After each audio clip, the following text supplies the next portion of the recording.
I don't know if this was an accident.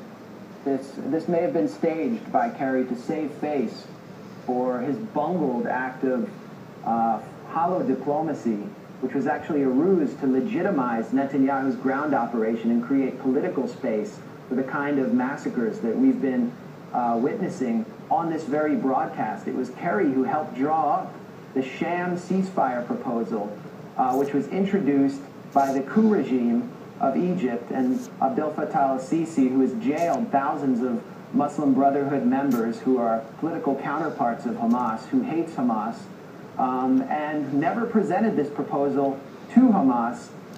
Tony Blair served as the emissary between Sisi and Netanyahu, and the ceasefire was introduced to paint Hamas as rejectionists. Netanyahu openly declared that this ceasefire and Hamas's rejection of it gave him all the political legitimacy he needed for the ground invasion. And now Kerry is criticizing the outcome of the ceasefire proposal that he introduced, the inevitable outcome, and now claiming that he wants to be flown back to the Middle East to negotiate a new ceasefire on a taxpayer's dime.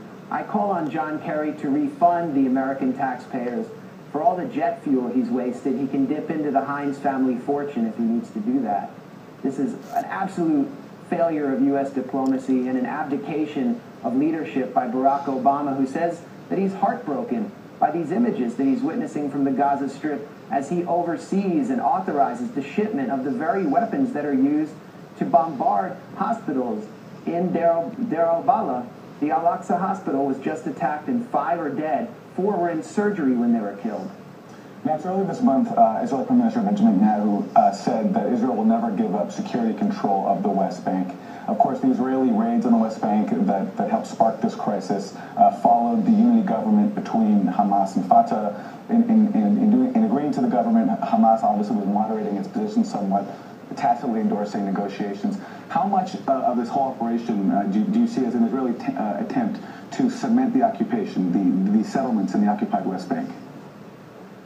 This is absolutely about cementing the occupation, and Netanyahu and his defense minister Moshe Ya'alon have openly declared that their goal is to maintain the occupation perpetually with full U.S. support. So what we saw after the kidnapping and killing of the 3 Israeli teens, when Israeli intelligence knew who the suspects were within 24 hours and within 24 hours knew that the teens were dead, was a cover-up.